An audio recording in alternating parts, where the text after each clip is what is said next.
Hey everybody, Gears here, and I am just preparing to make a casting of this whole thing now and turn it into a mold.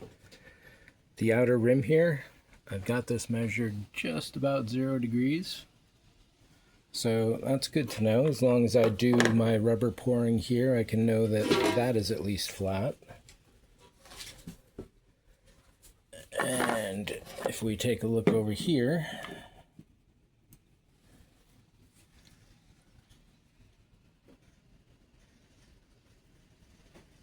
coincidentally enough, the floor is also at 0 degrees. Nice. It didn't have to be, but that's a nice coincidence that it is. It might be a little more here, might be a little more there.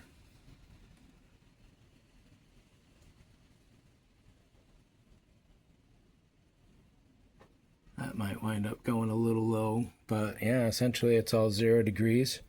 And of course that's important when you're pouring a liquid because you want that to maintain a level surface. 3 coats of wax. The third coat is just drying now, and yeah, it's going to come up at like -1. Third coat is drying right now. What I'll be doing next is putting a layer of shipping tape around the edge here, just about a 1/4 inch above the lip. I need to cut a strip of plastic styrene, 2 inches tall. I'll hot glue that into the bottom all the way around here. Then I'll connect the two with some masking tape going over the top. Pour a little bit of rubber in, not a lot. I'm going to pour it along the edges, and then some will get into the bottom.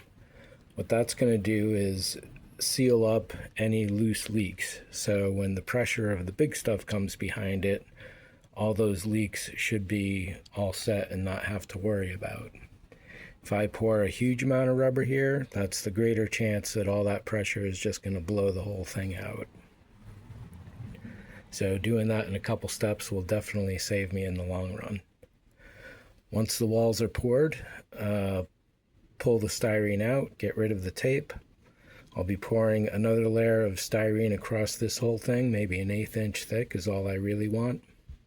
There's going to be some rubber stoppers that are placed in here to help with the fiberglass.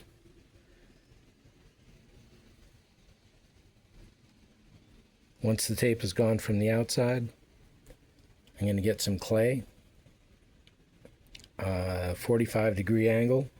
I'll then put fiberglass all over the place, and I'll be creating a flange. Once the rest of this gets fiberglass, that will also have a flange, and then I'll be drilling through the flange and creating bolts, so that way I can take this all apart and put it back together. I've got about 36 feet of 2x2 inch wood that I'll be using for framework. So before I pull the mold apart, I'll be laying those in along the sides and even creating legs for them so I can work on this upside down. It'll essentially be a table.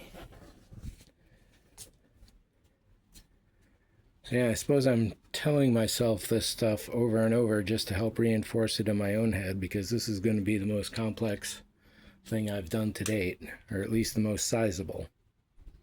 And it's definitely a little nerve-wracking because it's also expensive at this point for mistakes. In this process, I've already lost $70 in silicone alone on some other portions of molds.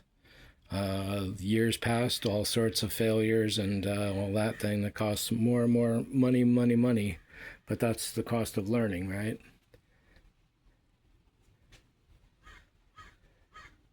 So I'd hate to say that's it for this one, but at 4 minutes 30, that's definitely turning into a long one, and I hate to talk too much.